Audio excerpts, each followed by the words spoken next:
memimpin rakyat yang ruang lingkupnya begitu luas, maka lebih patut lagi untuk memerhatikan maslahat rakyatnya. Kemudian hadis-hadis yang serupa yang berbunyi bahwa siapa saja yang Allah beri dia keluasan atau diberi kesempatan untuk memimpin, akan tetapi dia meninggal dalam keadaan curang terhadap rakyatnya, maka Allah akan jauhkan, Allah akan haramkan baginya neraka, dan dalil-dalil senada. Kita lanjutkan, yang mengikuti bukunya ada di halaman 354 di paragraf bawahnya.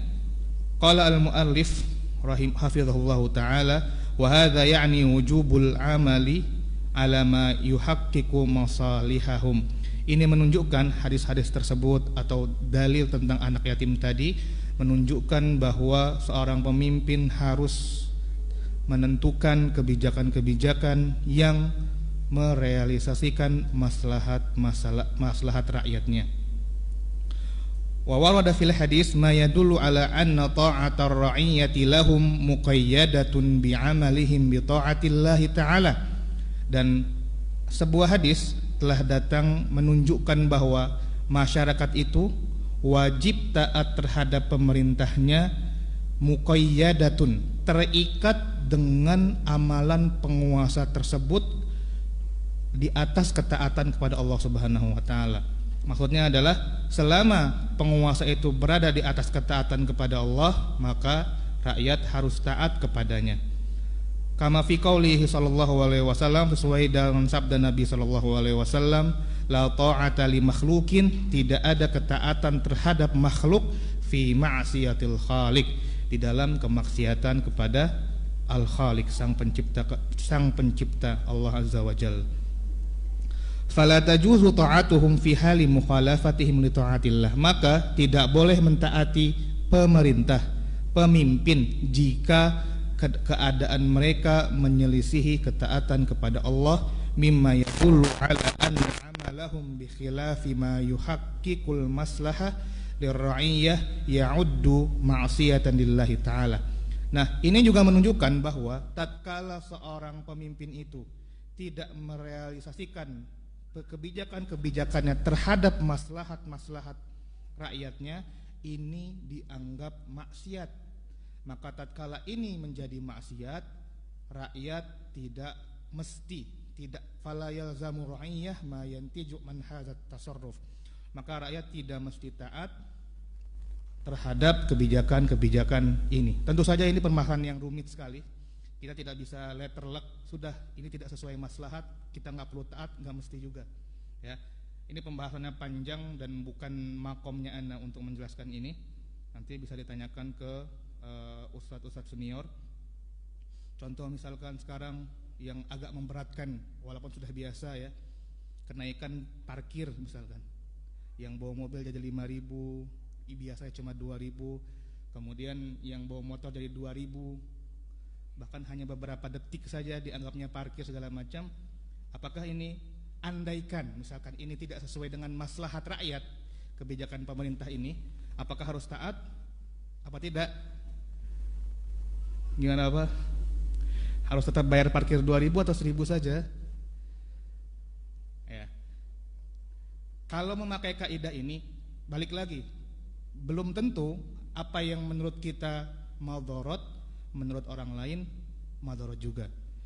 Maka tatkala kita menimbang, ini tidak ada maslahatnya kebijakan pemerintah Batam, belum tentu memang semua orang menganggap itu tidak ada maslahatnya. Maka balik lagi, kaidah ini tidak bisa dipukul rata dengan hawa nafsu kita pribadi, dengan sudut pandang kita pribadi. Tanyakan kepada orang yang lebih berilmu, tanyakan kepada pemilik kebijakannya, pemutus atau perumus kebijakannya. Barangkali memang ada maslahat yang kita tidak tahu. Wallahu taala alam. Wa yudhafu ila hadza ma uthira an Umar radhiyallahu anhu min qawlihi, dan untuk menambahkan dalil ini, asar dari Umar, sahabat Umar radhiyallahu anhu, di mana beliau berkata, inni anzaltu nafsi min malillahi bimanzilati walil yatim. Aku menempatkan diriku terhadap harta Allah. Harta Allah di sini maksudnya adalah baitul mal, ya, hartanya kaum muslimin. Bimanzilati walil yatim, seperti kedudukan seorang wali terhadap anak yatim. Seorang wali anak yatim. Inih tajatu akhadtu minhu. Jika aku butuh, aku mengambil uang dari baitul mal tersebut. Fa idza aisartu radattuhu. Jika sudah ada kemudahan, aku sudah mendapatkan rezeki, maka aku balikkan lagi harta baitul mal tersebut. Wa in istaghnaitu ista'afaftu. Jika aku sudah berkecukupan, maka aku menjauhkan diri dari baitul mal tersebut. Ada pemimpin yang seperti ini sekarang? Kalau benar-benar butuh baru diambil baitul mal. Itu pun bukan diambil buat ya diambil cuma-cuma, bukan. Tapi kalau sudah punya lagi dikembalikan lagi. Kalau sudah mencukupkan diri dengan hartanya, maka dia menjauh dari harta kaum muslimin. Ada pemimpin yang seperti ini sekarang? Mudah-mudahan masih ada. Seperti Umar bin Khattab radhiyallahu anhu. Wa hadza min Umar radhiyallahu anhu bayanun lin manhajil ladzi yanbaghi an yakuna alaihi tasarrufal imami fil mal. Dan contoh perilaku Umar ini adalah penjelasan terhadap manhaj yang harus diikuti oleh imam dalam kebijakannya terhadap harta rakyatnya. Bihaitsu yakunu tasarrufuhu bihasbil maslahati allati dalla 'alaiha ma taqaddama fil ayatis sabiqah. Di mana kebijakan-kebijakan pemimpin itu harus sesuai dengan maslahat rakyat-rakyatnya, sesuai yang ditunjukkan oleh ayat-ayat dan dalil-dalil sebelumnya. Waqad akhadha al-Imam Asy-Syafi'i nassan lil qa'idah min qauli Umar hadza faqala. Imam Asy-Syafi'i itu membuat satu kaidah dari cerita Umar ini, di mana Imam Syafi'i menuliskan kaidah manzilatul imami minar ra'iyah manzilatul wali minal yatim. Kedudukan seorang pemimpin terhadap rakyatnya itu harus sesuai, harus serupa dengan kedudukan seorang wali terhadap anak yatim. Ya, jika ada maslahat silahkan dikembangkan uang anak yatim tersebut. Jika tidak mampu memberikan maslahat, jauhi. Sama seperti pemimpin juga, jika ada kebijakan-kebijakan yang memberikan maslahat kepada rakyatnya, maka putuskan. Kalau tidak ada maslahatnya, maka jangan dirumuskan, jangan diputuskan. Wa amma dalilul aql, dalil secara logika, fahasiluhu annal wali nadhirun. Seorang pemimpin itu adalah pengatur, pengawas, peneliti, ya, pemerhati. Wan nadhru yaqtadi an yakuna mabniyan ala tahqiqil maslahah. Dan mengawasi, melihat, ya, mengatur itu harus dibangun di atas perealisasian maslahat. Fa idza lam yakun tasarrufuhu muhaqqiqan lil maslahah fala yakhlu imma an yakuna tasarrufuhu dararan wa imma an yakuna abasan. Karena jika ada suatu kebijakan yang tidak dibangun di atas maslahat, maka kemungkinannya hanya dua saja. Kebijakan itu memadaratkan, yang kedua kebijakan tersebut abas, sia-sia. Dan dua-duanya itu bukanlah hal yang bagus. Maka jika ada kebijakan seperti ini harus dibuang seharusnya, ya. Idealnya jika ada kebijakan yang malah memadaratkan atau kebijakan pemerintah yang malah sia-sia, ya, tidak berpengaruh apa-apa, maka seharusnya ditinggalkan. Taib. Contohnya adalah anna maslahatar ra'iyah taqtadi an yusawi as-sultanu bainahum fil 'ata'. Maslahat rakyat itu konsekuensinya adalah seorang sultan harus membagi rata pemberian.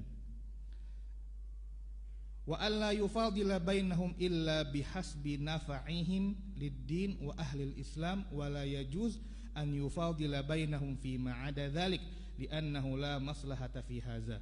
Maka tidak boleh seorang pemimpin tersebut melebihkan di antara satu dengan yang lain kecuali dengan pertimbangan agama atau yang lainnya sesuai syariat, dan tidak boleh melebihkannya di antara sesama. Contoh misalkan seperti BLT, ya. Ada program BLT, Pak, ya, Nyampe ke Batam? Kayaknya nyampe, Allah alam, nggak tahu. Itu misalkan setiap kakak mendapatkan 600.000. Mau anaknya 5, mau anaknya 2, ya maslahatnya memang seperti itu. Secara umum, kalau dihitung mungkin dihitung anaknya yang 5 lebih, yang 2 lebih sedikit, yang belum punya anak lebih sedikit lagi, itu mungkin akan madharat. Bisa jadi mungkin akan lebih madharat ketimbang pembagian BLT tersebut. Maka menimbang dari maslahat terhadap rakyat, karena kata adil itu tidak mesti, hukum asalnya adil itu tidak mesti sama. Adil itu proporsional, tapi menimbang suatu maslahat yang lebih besar, maka tatkala pemerintah harus membagi rata setiap kakak, maka harus dibagi rata tanpa membeda-bedakan satu keluarga dengan keluarga yang lain.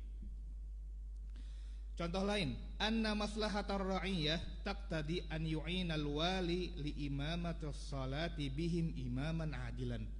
Di antara maslahat sebuah masyarakat adalah seorang pemimpin harus menentukan imam salat yang adil. Ya, adlan, adil, maksudnya orang baik, orang saleh. Wala yajuzu an yu'ayyina imaman fasiqan, dan tidak boleh menentukan imam yang fasik, li'anna salata khalfal fasiki makruhatun, karena salat di belakang orang fasik itu makruh. Wala maslahata fi dzalik, dan tidak ada maslahat dalam hal itu. Apakah imam masjid ditentukan pemerintah di Batam? Tidak ya, sesuai DKM masjid saja ya. Kalau mubalighnya mungkin ada, kalau nggak salah ada Persatuan Mubaligh Batam kalau nggak salah. Jadi kalau imam sepertinya sesuai dengan masjid masing-masing. Nah, itu juga maslahat bagi rakyat Batam ya. Jadi menentukan imam sesuai dengan DKM-nya, sesuai dengan lokasinya. Taib. Yang ketiga, anna maslahatal waqfi wal waqifi an la yuhditsan nadhira alaihi wazifatan fil waqfi bi ghairi syartil waqif wala taqtadiha maslahatal waqfi. Ini pembahasan wakaf ya. Maslahat barang wakaf atau harta wakaf dan pewakaf tersebut, maka tidak boleh menjadikan nazir. Nazir itu adalah orang yang dipercaya untuk merawat, memerhatikan, menjaga harta wakaf.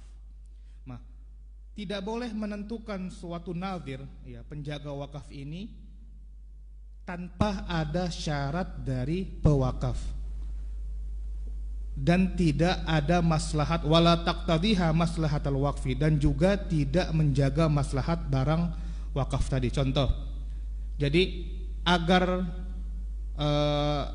misalkan ada tanah yang diwakafkan seorang pewakaf, maka seorang pewakaf atau orang yang menerima wakaf itu harus menentukan siapa yang akan menjaga tanah wakaf ini. Karena kalau tidak dijaga, bisa jadi nanti anak-anak dari pewakaf ini mengsengketakan atau ingin mengambil alih lagi. Atau bisa jadi sudah diwakafkan lillahi ta'ala, nanti tidak niatnya wakaf dibangun masjid atau sekolah atau tempat TPA, malah karena nggak ada nazirnya, tidak ada penjaganya yang diamanahkan untuk menjaga wakaf ini, akhirnya disia-siakan begitu saja, sehingga tidak ada maslahat bagi pewakafnya. Nah, tatkala menentukan nazir ini harus sesuai dengan kriteria yang diinginkan oleh si pewakaf, walaupun bukan pewakaf yang menunjukkan, yang memilihnya. Contoh misalkan ingin mewakafkan sebuah tanah, ya, kepada ada seorang misalkan orang kaya ingin mewakafkan ke sebuah yayasan. Nah, yayasan menunjuk fulan, mau nggak merekomendasikan seseorang si fulan kepada si pewakaf, dia yang menjadi nazir. Tatkala setuju si pewakaf ini, maka baru dikatakan dia sesuai dengan maslahatnya. Karena apa?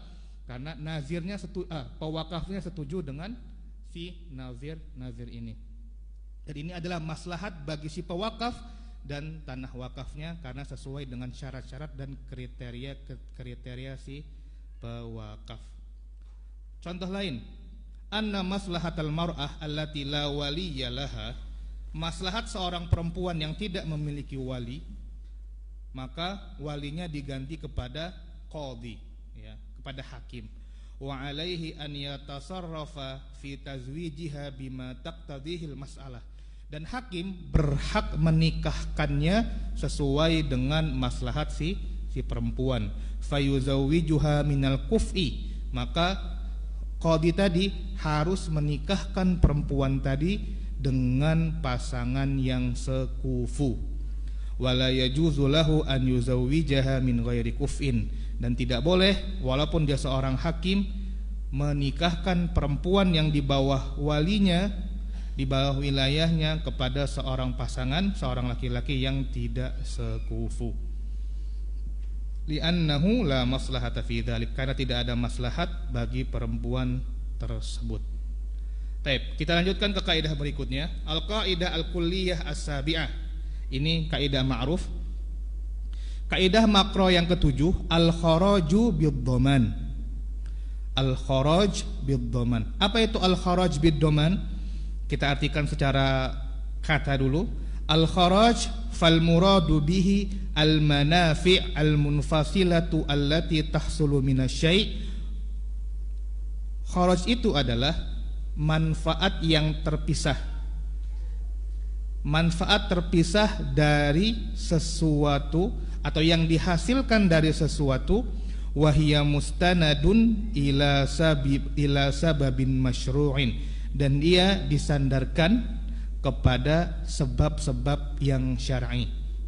Kasuknad dar wa ujratud dabah, seperti tempat tinggal bagi sebuah rumah atau upah kendaraan, upah transportasi. Nah, ulang lagi, al-kharaj itu adalah sebuah manfaat terpisah yang didapatkan dari sesuatu berdasarkan sebab syar'i. Gampangnya adalah sebuah keuntungan, ya. Seperti tempat tinggal bagi sebuah rumah. Rumah itu punya kharaj, namanya kita bisa menempati sebuah rumah, tempat tinggal. Atau dabah, hewan, itu bisa kita upah. Dengan menyewakannya kita bisa mendapatkan upah. Itu namanya al-kharaj. Wa amma lafdzu bid-dhaman fal ba'u lil 'iwad. Ba di sini huruf ba. Bi itu untuk i'wad, itu pengganti atau bayaran. Wa dhamanu huwa al-iltizamu bit-ta'widi wa tahammuli tabi'ati syai'.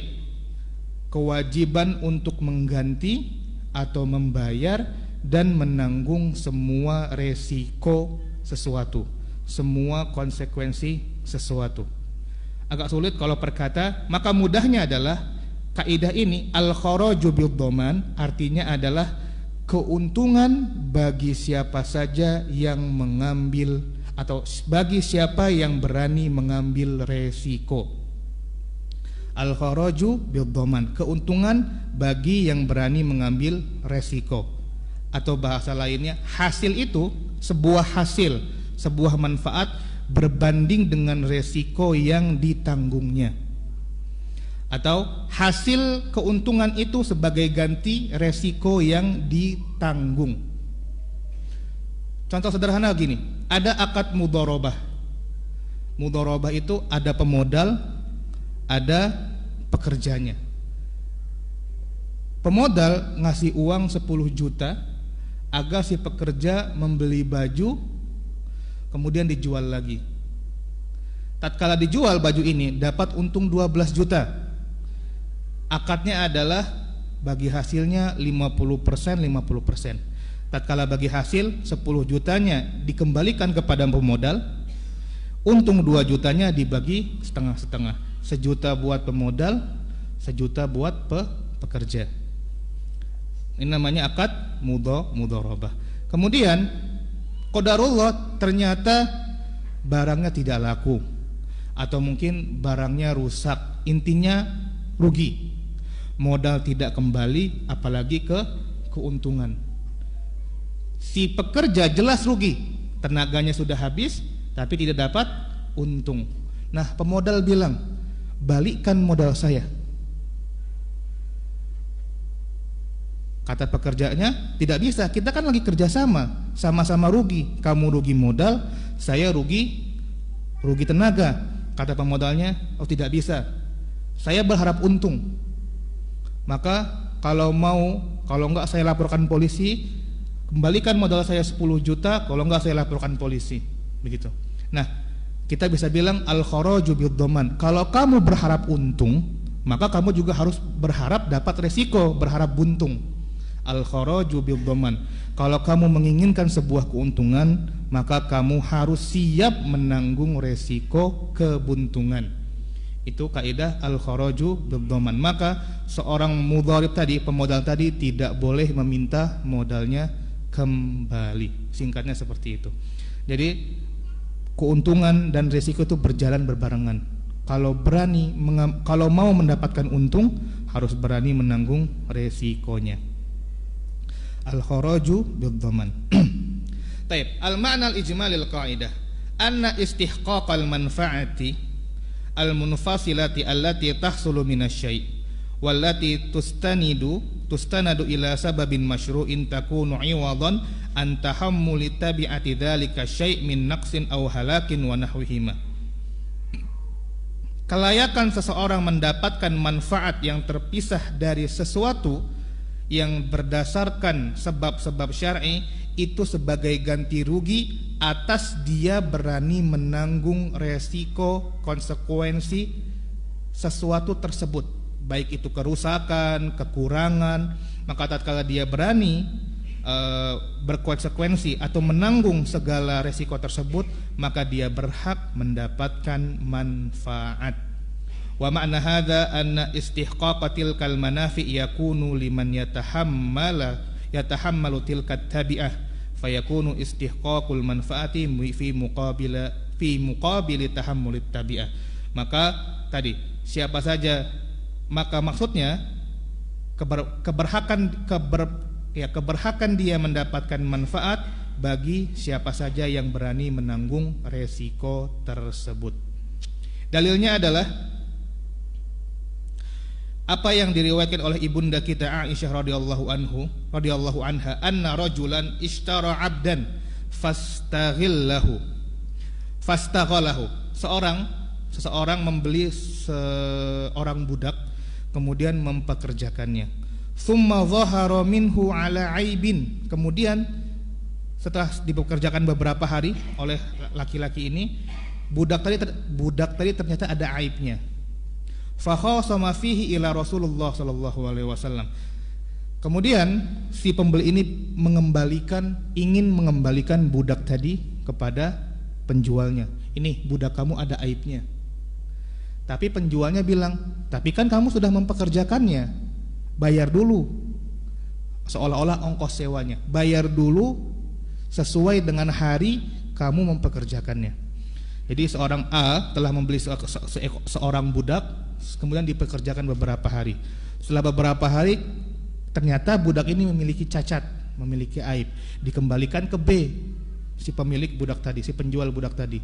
Tapi B tidak mau menerima cuma-cuma, maksudnya tidak mau memberikan uang full. Kenapa? Karena ia mengira atau mengklaim bahwa si A telah mempekerjakannya beberapa hari dan dia telah mengambil manfaat dari si budak tersebut. Dua-duanya bertengkar. Fa khasama fihi ila Rasulullah sallallahu alaihi wasallam. Mereka berdua menghadap kepada Nabi Muhammad sallallahu alaihi wasallam. Faqadha lahu bi raddihi. Maka Nabi memutuskan, memberikan hukum bahwa si B harus menerima budaknya dan mengembalikan uang A secara utuh tanpa ada potongan, dan klaim si A telah memakai budaknya atau harus membayar upah sewa tidak dianggap oleh Nabi sallallahu alaihi wasallam. Faqala al-ba'i'u, maka penjualnya enggak terima, ya Rasulullah, innahu qad akhadha kharajahu. Ya, wahai Rasulullah, kata si penjual tadi, kata si B tadi, sesungguhnya si A, si pembeli tadi telah mengambil keuntungan dari budak tersebut. jelas dia telah mempekerjakannya, kemudian telah ya menyuruh-nyuruh mungkin, atau mungkin menyuruhnya di ladang dan sebagainya. Faqala Rasulullah sallallahu alaihi wasallam al-kharaju bid-dhaman. Keuntungan itu sesuai dengan resiko yang ditanggungnya. Maksudnya gimana? Ana sampai beberapa kali baca hadis ini dan akhirnya tidak faham. Ana lihat syarahnya, kemudian ternyata maksudnya adalah tatkala si A membeli budak tadi, kemudian mempekerjakannya, maka otomatis selama ada di bawah tanggungan A, dia harus memberi makan, dia harus memberi minum, dia harus memberikan tempat tinggal dan mencegahnya dari sakit. Itu sebuah doman, ya, sebuah resiko. Dia punya budak, ya dia harus menjaga. Nah, tatkala dipekerjakannya, dia mendapat keuntungan dari tenaga budak ini, maka dia sama saja sudah melaksanakan kewajiban dan haknya. Dia mendapatkan keuntungan dari pekerjaan dari tenaga budak ini, dan dia juga berani menanggung resiko kesehatan, makanan, minuman, dan tempat tinggal si budak ini. Jadi impas, tidak perlu bayar sewa lagi kepada si pemilik budak tadi. Al-kharaju bid-dhaman. Tatkala si pembelinya itu mau mendapatkan keuntungan dari budak yang ada aibnya ini, maka selama beberapa hari dia menanggung resiko hidupnya si budak ini. Maka tatkala dia telah impas, ya sudah, tidak perlu bayar lagi. Dipahami Pak ya? Contoh misalkan seseorang beli handphone, mudahnya. Tatkala beli handphone, si penjualnya tidak mengatakan bahwa handphone ini ada aibnya. Misalkan tiba-tiba mati kah? Sebenarnya ada penyakit handphonenya suka tiba-tiba ngehang kalau panas sedikit, ya. Suka tiba-tiba bootloop atau hang atau tiba-tiba mati. Nggak dibilangin sama si penjualnya. Kita beli saja. Selama 3 hari atau 2 hari kita pakai telepon, kita pakai SMS, misalkan chat dan semisalnya. Hari pertama mati, hari kedua mati, hari ketiga mati. Enggak, wah berarti ini ada penyakitnya, dikembalikan. Kita minta uang full. Wah, ini ada handphone ini ada sakitnya nih. Ada cacatnya. Dia suka mati kalau panas sedikit. Maka ya udah sini saya kembalikan, tapi dipotong ya. Karena kamu kan sudah pakai 3 hari. Maka kita bilang, "Oh, tidak dong. Al-kharaju bid-dhaman. Selama saya pakai, saya cas, saya juga berarti habis listrik, saya jaga supaya nggak lecet, supaya nggak jatuh. Itu udah impas. Saya nggak perlu lagi bayar uang sewa." Tapi wallahu alam apakah berlaku, yang nggak semua orang faham ya tentang fikih jual beli. Tapi hukum asalnya begitu. Kita tidak perlu membayar uang sewa jika ada aib dari barang yang kita beli walaupun telah kita pakai. Al-kharaju bid-dhaman. Wa hadzal hadis, dan hadis ini nasun fil qaidah. Ya. Adalah sebuah nas dalam kaidah ini. Maka kalau kita kembali di awal-awal pelajaran, jika ada suatu kaidah fikih yang dia nas dari sebuah ayat atau nas dari sebuah hadis, maka kaidah fikih tersebut sangat-sangat kuat dan bisa dijadikan sebuah dalil yang kuat. Qad ja'ala an-nabiy sallallahu alaihi wasallam al-manfa'ata allati istafadaha al-mushtari minal 'abdi fi muqabili dhamanihi law talifa 'indahu aw hadatsa bihi naqsun. Dalam hadis ini Nabi sallallahu alaihi wasallam menjadikan manfaat yang didapatkan oleh pembeli budak tadi adalah sebagai ganti si pembeli tadi menanggung hidupnya si budak tersebut. Bisa jadi budaknya meninggal, bisa jadi budaknya sakit, bisa jadi budaknya pincang atau terluka atau bagaimana. Tatkala sudah dijaga oleh si pembeli tadi, maka dia berhak mendapatkan keuntungan. Contohnya, lau ishtara syakhsun sayyaratan. Ya, ini sama saja, beda barang saja. Summa istamalaha li'iddati ayyamin aw ajjaraha wa kasaba min wara'i dzalika malan thumma wajada biha 'aiban fa arada raddaha lil ba'i fa inna ma hasala minas sayyarah min manfa'atin aw malin la yahiqqu lil ba'i al mutalabah bi'iwadin anhu. Jika seorang membeli mobil kemudian dia gunakan atau disewakan ya beberapa hari, kemudian ternyata mobil ini ada cacatnya, dikembalikan kepada si pembelinya, maka pembeli tidak boleh meminta uang yang telah didapatkan dari si pembeli tadi. Ya, si penjual tidak boleh mendapatkan uang dari upah sewa yang telah dilakukan oleh si pembeli tadi. Kenapa? Karena selama mobilnya di dalam tanggungan si pembeli, ya dia sudah merawatnya mobil tersebut supaya nggak kemalingan, mungkin digembok, dimasukkan garasi dan sebagainya. Tatkala dia telah menjaganya, dia berhak mendapatkan keuntungan dari ya mobil tersebut. Tatkala dikembalikan kepada pembelinya karena ada aib mobil tersebut, maka si penjual tidak berhak meminta upah. Contoh lain, lau ishtara syakhsun shiqsan min ahadis syuraka fi ardin mushtarakah thumma syafa'a fiha asy-syarikul akhar wa kana al-mushtari qad istaghala shiqsu bi an akhadha thamratuhu aw ujratahu fahiya lil mushtari wa laysa lisyafi' mutalabatal mushtari bi raddiha li annahu kharajun fayakunu lil mushtari muqabila dhamanihi lisyiksi. Contoh lain, jika seseorang membeli sebuah tanah yang milik kelompok, ada 4 orang kemudian memiliki sebidang tanah, salah satunya dijual kepada seseorang, dibeli sama si A, jatah si B. Kemudian ternyata berlaku hukum syuf'ah. Singkatnya, ada C yang lebih berhak untuk membeli bagian si B ini, tapi sudah dibeli sama si A. Tatkala dibeli sama si A, misalkan ada buah-buahan sudah diambil atau sudah disewakan tanahnya. Kemudian C, dia karena berhak, namanya hukum syuf'ah, maka A harus menjual tanah tersebut kepada si C. Itu namanya syuf'ah. Nah, tatkala dijual kepada si C tidak boleh meminta hasil laba buah-buahan yang udah dijual oleh si A. Kurang lebih sama saja. Jika sudah kita menanggung sebuah risiko, ya tatkala A membeli tanah si B tadi, dia sudah berhak, sudah wajib menjaga tanah tersebut, maka apa yang ada di tanah tersebut boleh dijual. Ya, buah-buahannya atau disewa, tanahnya disewa ke orang lain. Tatkala si C memakai hak syuf'ahnya, maka si A wajib menjual ke si C, tapi si C tidak boleh meminta keuntungan yang telah didapat oleh si A. Taib. Itu contoh-contohnya, dan ini berlaku ya di banyak hal. Intinya, kalau kita siap menanggung resiko, maka kita boleh mengambil keuntungan. Atau tatkala kita berharap suatu keuntungan, maka kita boleh atau harus siap menanggung resiko. Contoh misalnya, ada sudah azannya, ada misalkan contoh transaksi yang tidak ada resiko sama sekali, maka bisa dipastikan resiko itu tidak transaksi tersebut tidak sesuai syariat. Contoh, Bapak jualan tapi bukan barang sendiri, barangnya milik si A. Ada si A, dia menjual barang ke C, tapi yang punya barang hanya si B.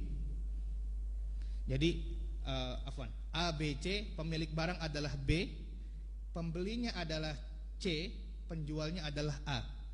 Maka tatkala C bilang, A, saya beli barang ya,